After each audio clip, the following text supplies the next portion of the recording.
As a special envoy for international water affairs for the Kingdom of the Netherlands, I actually have 3 objectives. The first is to raise water awareness around the world. And that is with politicians and decision makers, policy makers, researchers, analysts, community groups, businesses, insurers, as well as with children and people from communities that are at risk. Water awareness is critical and key for the future of our planet. 90% of all disasters are water related. 15% of our economy is eaten away by water. 40% of the world's population will be devastated by either too much, too little, or too polluted water. And already 50% of our aquifers are beyond their tipping point. So water is critical, and raising water awareness is critical for better decision making, better investments, and better policies and politics. For that, I pursue more or better research, or help unlock research and make it more transparent, accountable, and communicative. And we started, for instance, on making a worldwide water atlas.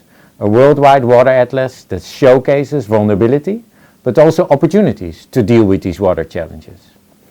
The second objective is water crisis management, you could say. So much going on around the world, things go wrong when there's flooding, when there's a disaster because of drought, when there are geopolitical challenges, or anything else that comes up. And I either bring in a team of experts from different backgrounds, come myself, engage with the community, engage with businesses, engage with the government, to find a better way forward in dealing with these water challenges. And the third objective, sometimes I call my dream, because I believe in a better world and changing the world for that better. And to do that, it's my conviction that we have to come up with better projects, better solutions, better innovations that can be inspirations for all and can be scaled up and replicated. So building a portfolio of water resiliency projects all over the world with communities, businesses and governments, academia, researchers, NGOs and activists, building that portfolio that become the inspiration to change the world for the better when it comes to water resiliency is a dream.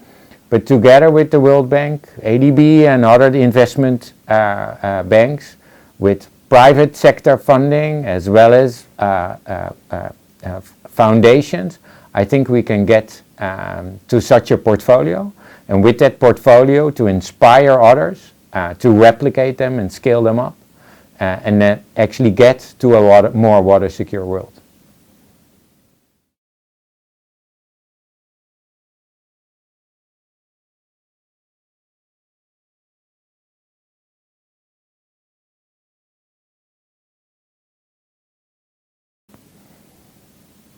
Rebuild by Design was one of the projects that came out of the Hurricane Sandy Rebuilding Task Force, a task force installed by President Obama after Hurricane Sandy hit New York and New Jersey. Secretary Sean Donovan was chair of the task force, and he came to the Netherlands, where I at that time was Director General for Planning and Water Affairs. The collaboration that evolved after his visit to the Netherlands turned not only into a friendship, but also into a great effort of rebuilding the region in a much better way than it was before.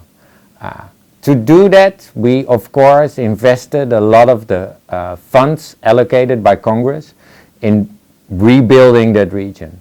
But we needed more. We needed to step up to that future uncertainties.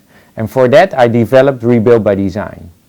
Rebuild by Design in the core is a competition, but in the end is an engagement process to get to transformative projects that really change the region for the better, but also build awareness and understanding of vulnerabilities and the opportunities to intervene and come up with better solutions. Rebuild by Design did not start with a call for ideas.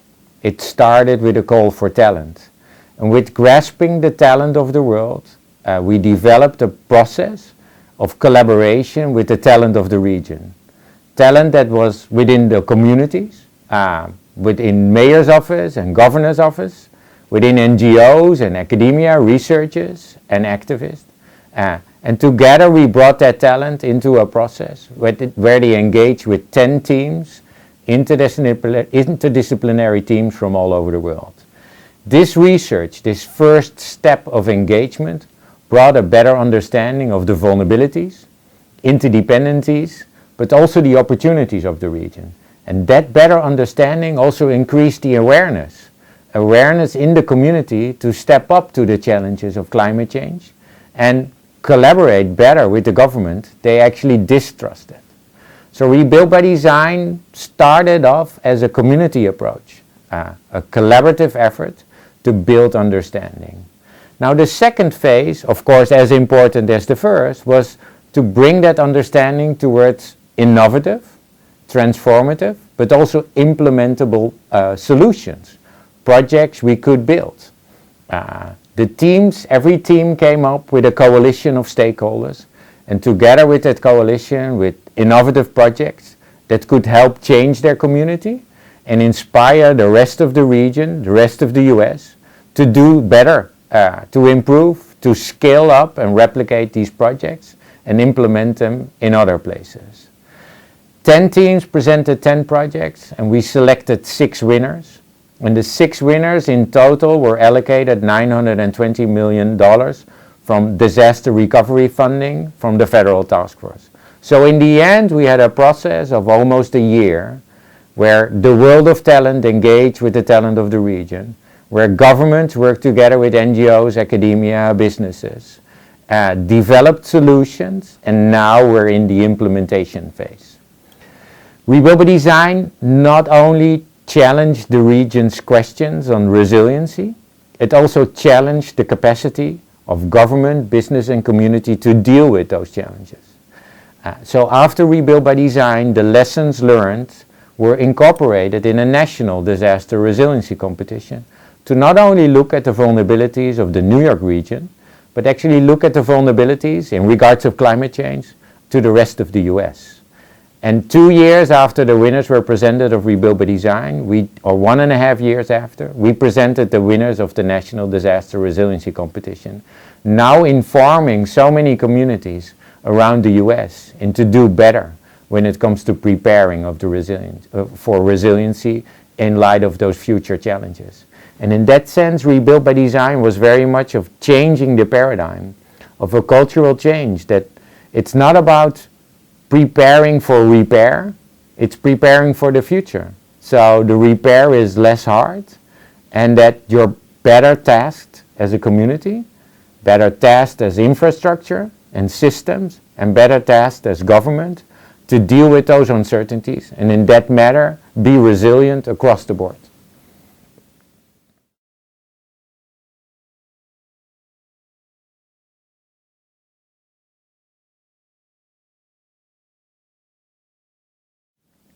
Rebuild by Design brought a wealth of knowledge on resiliency challenges for the New York region. And in that sense, New York became an example for the world.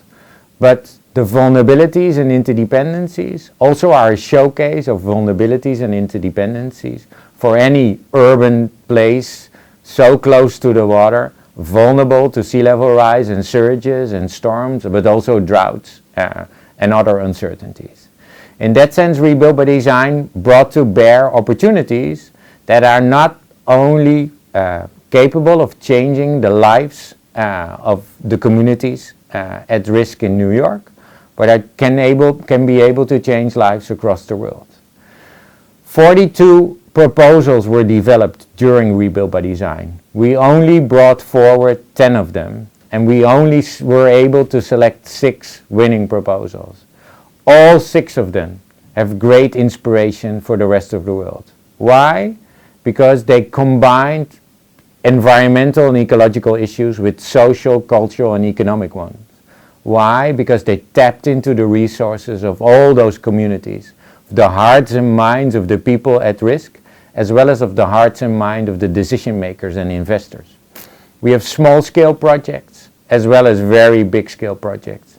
And they turned the process of rebuilding upside down and inside out. And for that, each and every one of these projects are an inspiration. The Hoboken project is inspirational because it builds a comprehensive strategy into concrete investments on a city scale.